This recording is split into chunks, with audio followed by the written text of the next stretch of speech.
Good afternoon, welcome to India now news. This is Bindu. Details చూస్తే చేనేతను ప్రోత్సహించేందుకు Visakhapatnam beach లో sorry walk నిర్వహించారు. 3 కిలోమీటర్లు సాగిన ఈ వాక్ లో సుమారు 10,000 మంది మహిళలు, యువతులు పాల్గొన్నారు.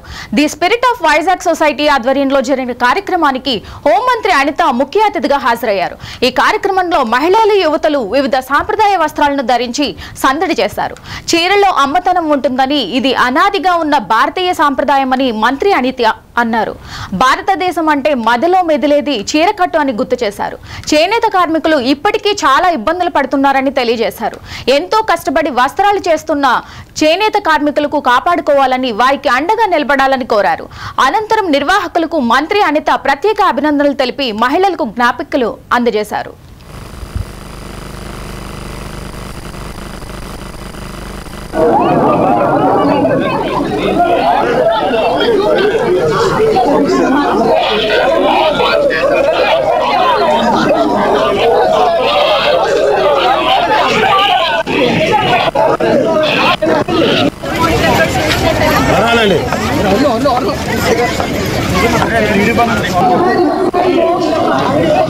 ఈరోజు స్పిరిట్ ఆఫ్ వైజాగ్ సొసైటీ వాళ్ళు చేస్తున్న ఒక మంచి కార్యక్రమానికి వాళ్ళకి ప్రత్యేకంగా నేను ధన్యవాదాలు, నమస్కారాలు తెలియజేసుకుంటున్నా. ఈ రోజు మన దగ్గర చూస్తే చేనేత రంగాలు వాళ్ళకి ఈ రోజు మనం కట్టుకున్న ఈ చీర వాళ్ళు నేసేటప్పుడు వాళ్ళ తాలూకా ఆకలి, వాళ్ళ తాలూకా జీవన విధానం, వాళ్ళ తాలూకా ప్రేమ, వాళ్ళ తాలూకా ఆప్యాయత అంతా కలుపుకొని ఆ చీరలు నేచి ప్యాకెట్ లో పెట్టి మన దగ్గరికి వస్తే అది కూడా మనం అంతే ఆప్యాయంగా మన ఒంటి మీద ధరించిన తర్వాత నిజంగా వాళ్ళకి ఇచ్చిన ఒక సరైన బహుమతి ఆ చేనేత కార్మికులకి. ఈ రోజు పరిస్థితి ఏంటంటే సుమారుగా 8% దగ్గర 5 లక్షల నుంచి 8 లక్షల వరకు ఉన్న చేనేత కార్మికులు ఈ రోజుకి కూడా చాలా ఇబ్బందులు పడే పరిస్థితి. మనం ఒకనొక సందర్భంలో తెలుసుకోవాలనుకుంటే ఇదే చేనేత కార్మికులు ఇంతకు ముందు మనకి భారతదేశానికి విదేశీ మారక ద్రవ్యం తీసుకురావడంలో మెయిన్ కీలక పాత్ర వహించారని చెప్పడానికి మనం గర్వంగా భావించాలి. ఎందుకంటే అటువంటి పరిస్థితుల నుంచి ఈరోజు చేనేత కార్మికులను కాపాడుకోవాలి, చేనేత కార్మికులకి మనం అందరం కూడా అండగా నిలబడాలి అనే పొజిషన్కి వచ్చిందంటే ఒక రకంగా మనం బాధపడాల్సిన విషయం. పరేం లేదు, మేమందరం ఉన్నామని చెప్పి మీలాంటి మహిళలందరూ కూడా ముందుకొచ్చి నిలబడటం కూడా ఒక మంచి పరిణామం. ఒక చేనేత కార్మికుల సంగతి నేను చూస్తూ ఉంటాను. నా కాన్స్టిట్యున్సీలో కూడా చాలా మంది చేనేత కార్మికులు ఉన్నారు. వాళ్ళు ఎటువంటి బాధలు పడతారంటే ఒక చీర నేయటానికి దగ్గర 20 రోజులు పడుతుంది. 20 రోజులు కూడా వాళ్ళు ఒక చిన్న అండర్ గ్రౌండ్ దగ్గర ఒక మగ్గం వేసుకొని ఆ మగ్గంతో చేతికి కాలుకి కూడా 24 గంటలు వాళ్ళు మూమెంట్ ఇస్తేనే కానీ, మనం ఒక గంట నడిస్తేనే మనం ఇబ్బంది పడతాం. ఆ మూమెంట్ ఇస్తేనే కానీ ఒక చీర నేయటం అవ్వదు. వరదలు వచ్చినా, వర్షం వచ్చి చిన్న వర్షం వచ్చినా, వరదలు వచ్చినా ఫస్ట్ మునిగిపోయేది చేనేత కార్మికుల మగ్గాలకు సంబంధించిన ఆ ఎక్విప్మెంటే.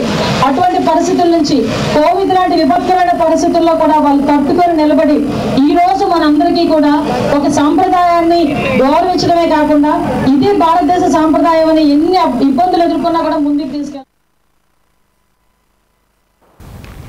నెల్లూరు జిల్లా ఆత్మకూరు మున్సిపాలిటీలోని పలు అభివృద్ధి పనులను రాష్ట్ర దేవాదాయ శాఖ మంత్రి యానం రామనారాయణ రెడ్డి పరిశీలించారు. అనంతపురం మున్సిపల్ కార్యాలయంలో అధికారులతో సమీక్ష సమావేశం నిర్వహించారు. ఆత్మకూరు పట్టణవాసులకు ప్రతిరోజు 2 గంటల తాగునీరు అందించేందుకు ప్రణాళికలు సిద్ధం చేయాలని అధికారులను ఆదేశించారు. అలాగే పట్టణంలో సోమశీల బస్టాండ్ సెంటర్ నుండి ఆత్మకూరు మెయిన్ బస్టాండ్ వరకు డబుల్ లైన్ రోడ్ నిర్మాణంకు చర్యలు తీసుకోవాలని అధికారులకు సూచించారు. ఆత్మకూరు పట్టణంలో బీసీ బాలికల పాఠశాలను ఏర్పాటు చేసేందుకు భవనాలను పరిశీలించారు.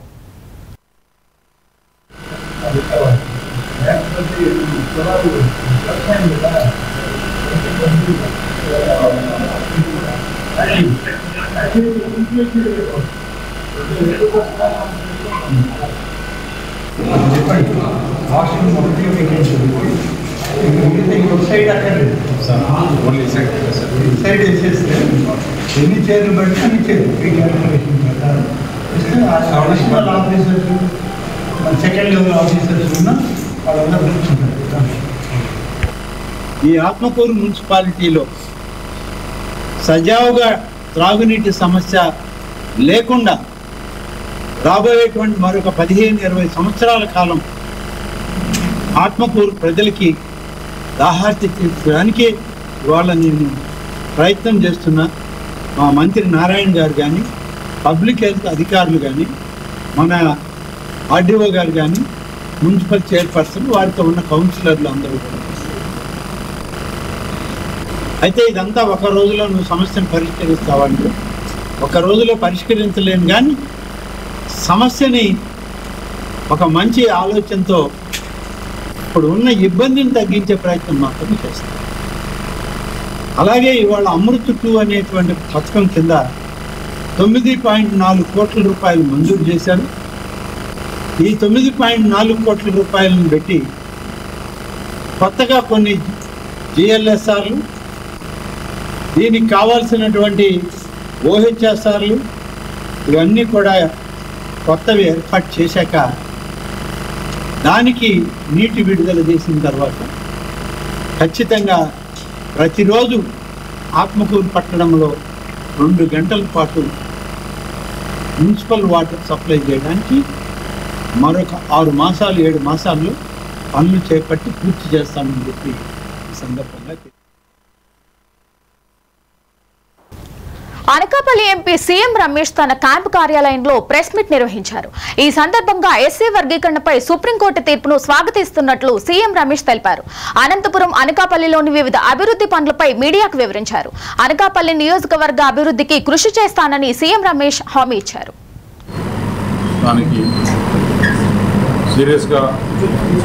భారతీయ జనతా పార్టీ చెప్పడం, ముందుగా చంద్రబాబు నాయుడు గారు, ఆంధ్రప్రదేశ్ ముఖ్యమంత్రి పవన్ కళ్యాణ్ గారు వీరందరూ కూడా మద్దతు తెలపడం ఈరోజు ఒక సంతోషకరమైన విషయం. సుప్రీంకోర్టులో చాలా రోజుల నుంచి, కొన్ని సంవత్సరాల నుంచి కూడా పెండింగ్లో ఉన్న విషయం ఈరోజు ప్రధానమంత్రి గారి చొరవతో ఏదైతే ఎలక్షన్ ముందు చెప్పాడో అది ఈరోజు కోర్టు అనుమతించడం, న్యాయం ఎప్పటికైనా ఏటైనా కూడా న్యాయం గెలుస్తుందనేది మనకు తెలిసింది. అందరికీ కూడా దీని గురించి ఎవరైతే పోరాటం చేశారో, ముఖ్యంగా ఎంఆర్పిఎస్, అలాగే మొదటగా చంద్రబాబు నాయుడు గారు కూడా చాలా రోజుల నుంచి కూడా ఈ ప్రయత్నం ప్రధానమంత్రి గారు చెప్పడం, సుప్రీంకోర్టులో కూడా రావడం ఇంత కూడా మంచి పరిణామం. అలాగే ఏదైతే మనం డెవలప్మెంట్ వైపు తీసుకుంటే మొన్న సెషన్లో ఉన్నప్పుడు అధికారులందరినీ, నేషనల్ అధికారులను పిలిచి విశాఖపట్నం నుంచి విజయవాడ వెళ్ళే హైవేలో అనకాపల్లి నుంచి రాజమండ్రి వరకు 6 లైన్ లేదు, మధ్యలో కూడా అంత పాత రోడ్లు కాబట్టి రోడ్ క్రాసింగ్స్ ఇవన్నీ ఉన్నాయి, ప్రయాణం ఆలస్యం అవుతుంది. ఏదైతే గవర్నమెంట్ ఆఫ్ ఇండియా 160 కిలోమీటర్ల స్పీడ్ యావరేజ్ మెయింటైన్ చేయాలంటున్నారో దానికి అనుగుణంగా శాంక్షన్ చేయడం జరిగింది. ఎక్కువ ఎంప్లాయ్మెంట్ వచ్చేదానికోసం ఒక ఫర్నిచర్ క్లస్టర్ కూడా ఇక్కడ చేయాలని చెప్పే ఉద్దేశంలో కేంద్ర ప్రభుత్వం ఉంది. ఫర్నిచర్ తయారు చేయడానికి, ఎందుకంటే ఎక్కువ మంది చైనా నుంచి ఇంపోర్ట్ చేసుకుంటున్నారు.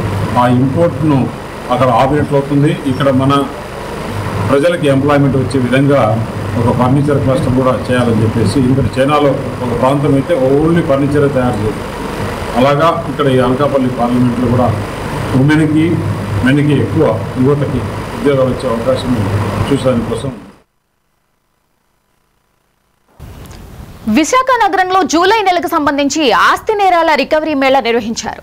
ఈ సందర్భంగా Visakhapatnam police commissioner Shankhabrata Bagchi media సమావేశం నిర్వహించారు. విశాఖలో గత నెలలో జరిగిన దొంగతనాలకు సంబంధించి 72 కేసులను ఛేదించినట్లు సిపి తెలిపారు. మొత్తం 47,63,000 విలువగల బంగారం, వెండి ఆభరణాలు, 16 మోటార్ సైకిల్స్, 2 ఆటోలు, 271 మొబైల్ ఫోన్లు తదితర వస్తువులను రికవరీ చేసి బాధితులకు అందజేసినట్లు వెల్లడించారు.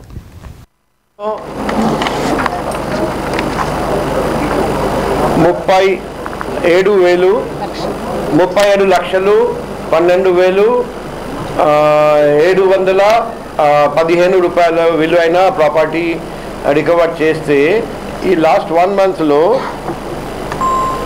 47,63,690 రూపీస్ విలువైన వస్తువులు రికవర్ చేశారు. సో కార్స్ కూడా 72 cars last time, cars 16 motorcycles and 2 autos and 271 mobile phones. So ఇంకా బాగా చేస్తారని నేను ఆశిస్తున్నాం. ఇప్పుడు ఇంకొక ముఖ్యమైన పని వచ్చేసి not only crime detection but also crime prevention. ఆ క్రైమ్ ప్రివెన్షన్ చేయాలంటే ఇంతకుముందు till June end 32 crime beats ఉండేది. ఇప్పుడు లాస్ట్ 1 మంత్లో ఇప్పుడు ఇది పెంచేసి 42 క్రైమ్ బీట్స్కి పెంచాము. సో ఇంకా రాబోయే కాలంలో ఈ లా అండ్ ఆర్డర్ బీట్ కూడా పెంచడం జరిగింది, క్రైమ్ బీట్ కూడా పెంచడం జరిగింది. మన ఉద్దేశం ఒకటే, మన సిటీలో ప్రతి ఇంచ్ మనం కవర్ చేయాలి, అదే మన లక్ష్యం. ఒకవైపు beat coverage, number 2 locked house monitoring system app downloading, number 3 ప్రతి చోట సీసీటీవీ, నెంబర్ 4 ప్రతి చోట లైటింగ్, అండ్ నెంబర్ 5 ప్రతి చోట పొదలు క్లియరింగ్. ఈ 5 పనులు నేను డీసీబీ క్రైమ్స్ నుండి కంప్లైంట్స్ తీసుకుంటున్నాం, మంత్లీ కంప్లైంట్స్ రిపోర్ట్. మన ఉద్దేశం వైజాగ్ సిటీలో ఎక్కడా దొంగతనాలు జరగకూడదు, అందరూ హాయిగా రాత్రి నిద్రపోవాలి. లాస్ట్ 1 మంత్లో 355 సీసీ కెమెరాస్ ఇన్స్టాల్ చేయడం జరిగింది, కానీ ఇంకా చాలా చేయాల్సి వస్తుంది. మేము ప్రతిరోజు డిఎస్ఎల్లో కూడా ఈ 5 పాయింట్ మీద ప్రోగ్రెస్. చిత్తూరు జిల్లా పలమనేరు ఎమ్మెల్యే అమర్నాథ్ రెడ్డిని ఉమ్మడి ఏపీ మాజీ సీఎం నల్లారి కిరణ్ కుమార్ రెడ్డి మర్యాదపూర్వకంగా కలిశారు. ఈ సందర్భంగా కిరణ్ కుమార్ రెడ్డికి కూటమి నాయకులు ఘనస్వాగతం పలికారు. వీరిద్దరూ రాష్ట్రంలోని పలు అంశాలపై చర్చించారు. ఈ సమావేశంలో కూటమి నాయకులు తదితరులు ఉన్నారు.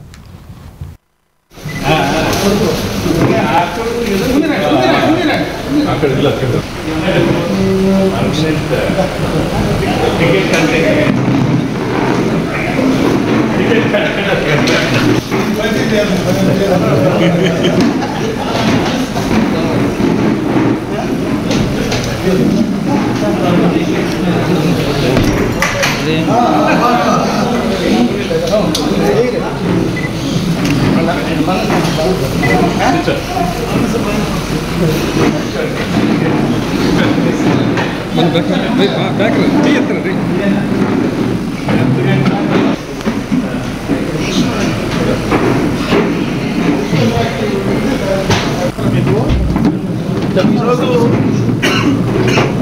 కీలపట్ల కోనేటిరాయ స్వామి దేవాలయం తిరుమల తిరుపతి దేవస్థానము టేక్ ఓవర్ చేసిందంటే ఎప్పటి నుంచినో పలమనేరు పరిసర ప్రాంతాల వాసుల యొక్క కళ. ఎన్నో సందర్భాల్లో చాలామంది ముఖ్యమంత్రుల దగ్గర ప్రయత్నం చేశాం, ఎప్పుడు జరగని కిరణ్ కుమార్ రెడ్డి గారు ముఖ్యమంత్రిగా, నేను కూడా ఆ రోజు శాసనసభ్యుడిగా నేను ఆయన కోరింది ఒక్కటే, ఎందుకంటే నాకు అది అవసరం, మీరు దయచేసి ఇది చేసి ఇవ్వండి అని అడిగితే ఇమీడియట్గా దాన్ని టేకప్ చేసి ఈరోజు టీటీడీ ద్వారా టెంపుల్ డెవలప్ అవుతుందంటే కిరణ్ కుమార్ రెడ్డి వల్లనే ఈరోజు అది డెవలప్ అవుతుంది.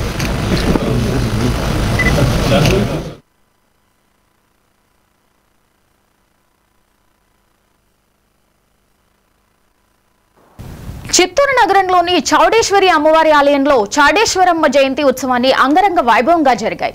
ఈ సందర్భంగా ఆలయ చైర్మన్ మురళి, ప్రధాన అర్చకులు ప్రసాద్ మాట్లాడుతూ ప్రతి ఏడాది చౌడేశ్వరమ్మ జయంతి వేడుకలను అంగరంగ వైభవంగా నిర్వహిస్తున్నామని తెలిపారు. ఈ కార్యక్రమంలో ఆలయ కమిటీ సభ్యులు రాధాకృష్ణ, విజయ్ కుమార్, దేవా, సునీల్ మున్నా తదితరులు పాల్గొన్నారు.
శ్రీ శ్రీ చౌడేశ్వరి దేవస్థానం, గిరిపేట దేవస్థానం వారు ఈరోజు ఆషాఢ అమావాస్య రోజున శ్రీ చౌడేశ్వర అమ్మవారి జన్మదినం. ప్రతి సంవత్సరం మేము ఇదే విధంగా పాల కలశాలతో ఊరేగింపు మరియు అమ్మవారికి ప్రత్యేక అలంకారం మరియు కుంభాభిషేకం మారి పూర్ణాహుతి జరుగుతుంది. మళ్ళా 12 గంటలకి అన్నదానం జరుగుతుంది. భక్తులందరూ వచ్చి చేసి తీర్థప్రదానం స్వీకరించేట్టుగా మనవి చేస్తున్నాం. పాలాభిషేకం జరిగింది, హోమం జరిగింది, చండీ హోమం జరిగింది, అలంకారం చేస్తా ఉన్నాము. పసుపు, కుంకుమ, చందనం అలంకారం జరిగింది. అమ్మవారికి అలంకారం మధ్యాహ్నం 12 గంటలకు అన్నదానం జరుగుతుంది. అన్నదానము ఆషాఢ అమావాస్య రోజు అమ్మవారి పుట్టినరోజు సందర్భంగా విశేష పూజలు జరగాలి. ఈ మధ్యకాలంలో చిన్నపిల్లల కిడ్నాప్లు వరుసగా చోటు చేసుకుంటున్నాయి. ఆదివారం అబిడ్స్ లో చిన్నారి కిడ్నాప్ కథ సుఖవంతమైన ఘటన మరవక ముందే జగిత్యాల పట్టణంలో మరో ఘటన చోటు చేసుకుంది. హజారీ కాలనీకి చెందిన ఓ 5 ఏళ్ల బాలుడు ఆరుబయట ఆడుకుంటున్నాడు. ఈ గ్రామంలో చెత్త ఏరుకునే ఒక గుర్తు తెలియని వ్యక్తి పెద్ద గోను సంచితో అటుగా వచ్చాడు. ఇంట్లో ఒంటరిగా ఆడుకుంటున్న బాలుడిని అపహరించేందుకు ప్రయత్నించగా బాలుడు తండ్రి గుర్తించిన వ్యక్తి పట్టుకుని దేశశుద్ధి చేసి పోలీసులకు అప్పగించాడు. ఈ మేరకు ఘటన స్థలానికి చేరుకున్న పోలీసులు నిందితుడిని విచారిస్తున్నారు.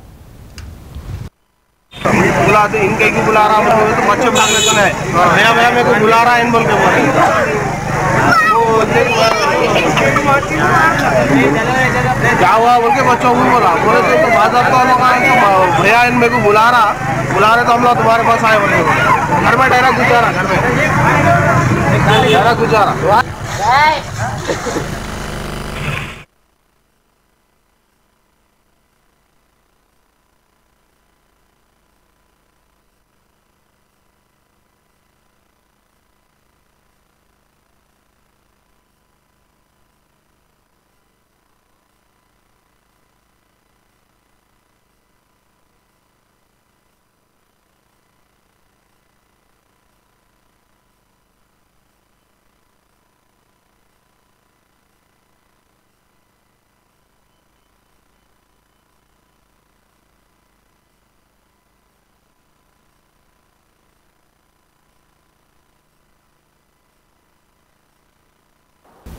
ఇవి బులెటిన్ లోని అప్డేట్స్. మరిన్ని అప్డేట్స్ కోసం చూస్తూనే ఉండండి India now, reflection of truth.